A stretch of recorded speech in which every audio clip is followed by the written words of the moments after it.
ran group homes, kind of had a heart for, hey, like episode 1 of the Briefcase in the Barn, if you want to listen to that story. Okay. Gary sharing that. Okay. Yeah. And probably like, I could talk a lot about that because I feel like that's a space where a lot of us don't go into because we just don't know it. Yeah. And our lives are comfortable. But I feel like we're called as Christians kind of to get in that to some degree. And obviously looks different for everybody. So I was kind of pushing that, and Marie was very against adoption. Very against it at first. Super. And mostly probably just processing. And there again, I probably wasn't gracious enough, but didn't push it too much. And at one point she was like, I'll never adopt. And so that's been beautiful, right? And I've told her that, and she's aware of that. Like her heart from that spot of like in 2013 of like, hey, I'll never, 12 of never adopting to obviously in 2025, it's only 12, 13 years later, having 6 kids in our home with a lot of challenges and special needs, I think is really special. And it's not for everybody, but it's probably for way more people than want to admit it. That's how I view it. And I think even fostering. I don't know how you compare this to other kids, but you have awesome kids. Like I love hanging out with them, and they're a hoot. They're awesome. But I think when you like, even now, it's like you have kids that question you as a parent. They question whether they're your child. They talk about going to live. Yeah. Those are things where a lot of people are like, I can't. No, like they're just kids. They're just sorting out what they process. And whether it's your biological child or your adoptive child or whatever the case may be, kids just need to sort their stuff out, and we need to be gracious and allow them to vent.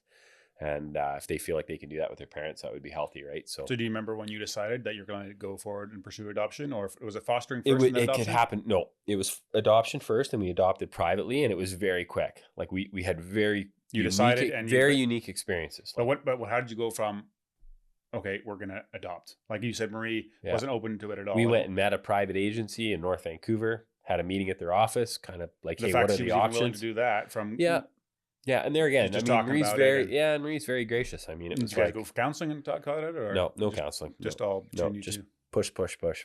No, I don't think you'd have to. I don't want to speak for her. I feel like I'm totally going to be saying the wrong things here, but okay. I mean, infertility is.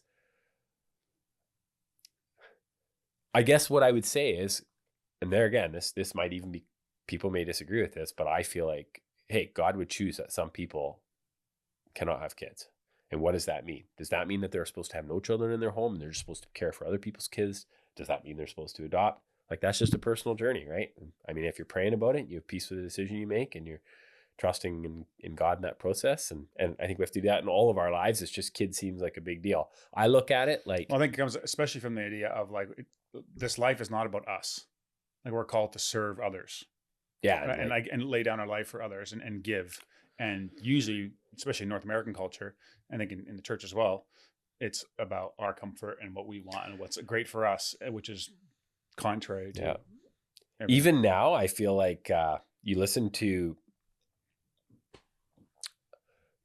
people like I listen to people even in my stage of life in the early 40s or whatever, and they're like talking about empty nest stage one day and this, and like we don't have necessarily that aspiration, right? We have children that, they talk about living with us forever, and they're serious or whatever, just the idea of like, hey, these kids may need some help. And so I think that you're right.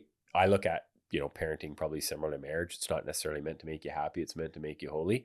And obviously, there's many joys and things in the struggles along the way. And what about people that are interested in like adopting or fostering, but it's a deflection of their own problems? Like, I'm just going to go focus on helping other people, but like they're not ready. Yeah. And it'll be a horrible, horrible experience. Like, there's nothing worse.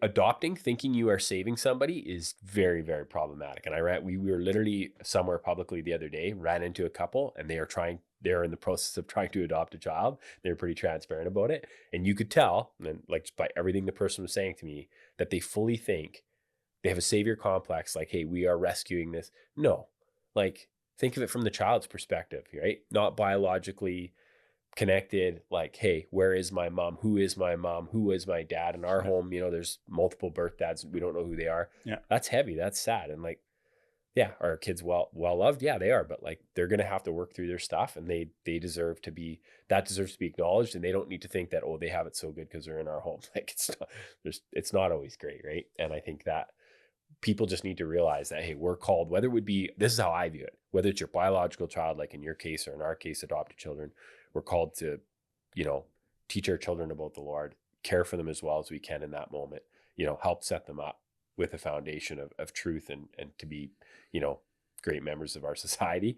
And what happens after that, we've talked about that before on this podcast, but I think that idea of wearing the weight, and obviously parenting matters, and obviously, people can really hurt their children by doing damaging things.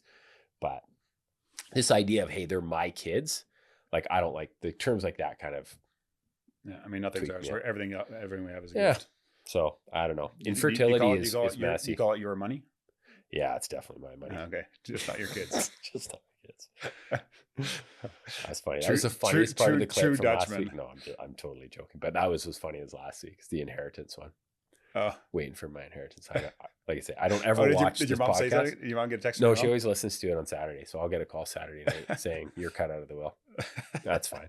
Hey guys, if you enjoyed that episode and were blessed by it, would you be willing to support the show? That would help a lot in creating more content, improving the quality of the content, putting the production value, getting more guests on, and me being able to spend more time and energy towards it. So if you're interested in doing that, you can click up here and it'll take you to a support page. But you can also subscribe to the podcast by clicking over here and doing that. Thanks again for listening, and I'll catch you on the next one.